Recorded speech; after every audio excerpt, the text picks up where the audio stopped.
The 37th National Veterans Wheelchair Games has attracted 629 registrants from across the country, Puerto Rico, and Great Britain. Yet of that number, only 59 are women. But none of them, including Marine vet Corey Peterson, ever let those numbers be discouraging.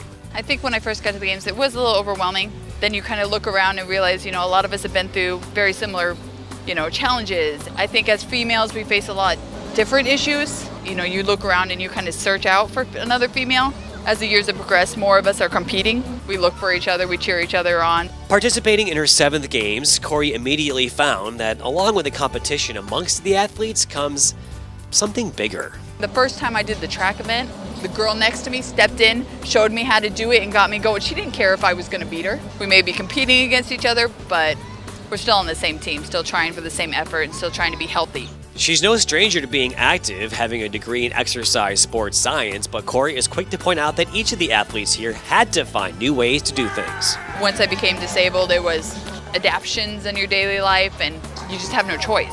You can either ask for help, which there's nothing wrong with that, but majority of us are pretty stubborn being in the military and are going to find a way to make it happen. How difficult was it coping with your injury?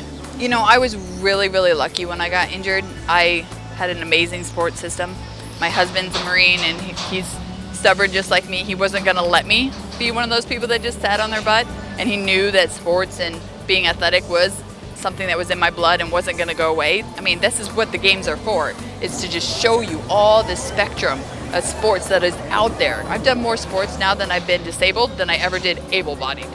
Through competition, through just living life with your injury, how much of a different person are you now? I'm definitely a lot stronger, but in the beginning it's so overwhelming. Everything's changing. You had your career in front of you, and now it's that's gone.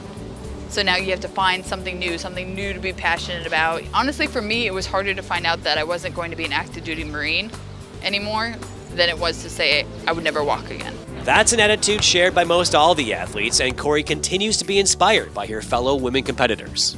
When you talk to another female that's, even if they're not even your type of disability, it's hearing somebody that doesn't have the support system or has a harder disability or suffering from something else that kind of makes you take a gut check and be like, you know what, I shouldn't complain. It's okay, I can deal with this, I can suck it up and adapt and move on.